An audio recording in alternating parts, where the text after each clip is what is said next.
C'est le grand jour.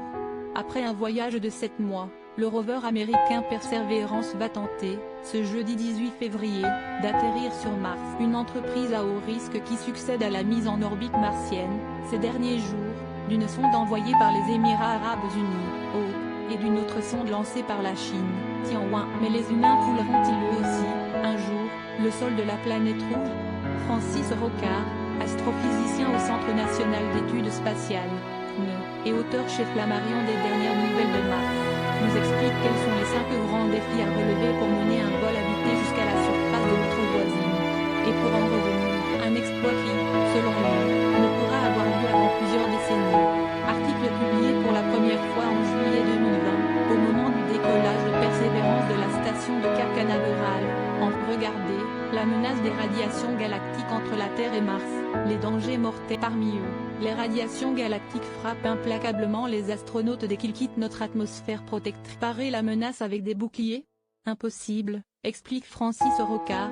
Ceux-ci devraient faire 1 mètre d'épaisseur et recouvrir l'intégralité du vaisseau, le rendant réduit. Sans compter que l'équipage se fera également irradier pendant son séjour Mars. Ainsi, au cours de l'aller-retour de 900 jours en comptant 1 an et demi de séjour martien, les doses de radiation vont dépasser les normes légales qui viennent de l'industrie du nucléaire, indique Francis. La conséquence pour les astronautes sera de voir les risques de cancer augmenter de manière significative. La capacité de résistance génétique aux radiations, ainsi qu'un âge assez avancé, une 50aine d'années, pourrait alors devenir d'importants critères de sélection de l'équipage. Difficultés techniques.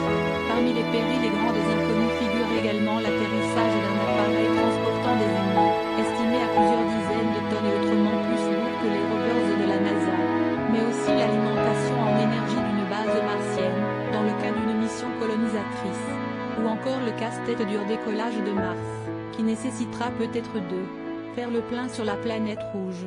Pour cela, les astronautes produiraient du carburant sur place en exploitant notamment les ressources en eau non liquide que recèle la planète, soit à travers des glaciers souterrains, soit à travers des minéraux à déshydrater. Un scénario aussi excitant que théorique. La faisabilité reste à démontrer, souligne l'astrophysicien. Et défi psychologique. Et si le plus grand défi n'était pas technique, mais psychologique? Laisser la Terre derrière soi, s'en éloigner jusqu'à ne plus la voir, ne plus pouvoir communiquer en direct par téléphone avec sa famille.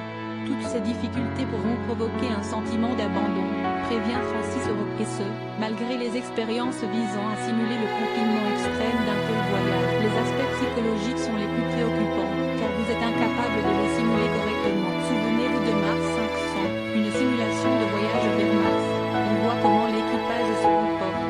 À ceci près que l'équipage est parfaitement conscient qu'il n'est pas en train de partir. Il n'est pas dans un stress qui est de se dire, s'il y a un pépin, je ne peux. Pour découvrir toutes les explications de Francis Rocard sur la conquête de Mars par les humains, regardez son interview dans notre vidéo.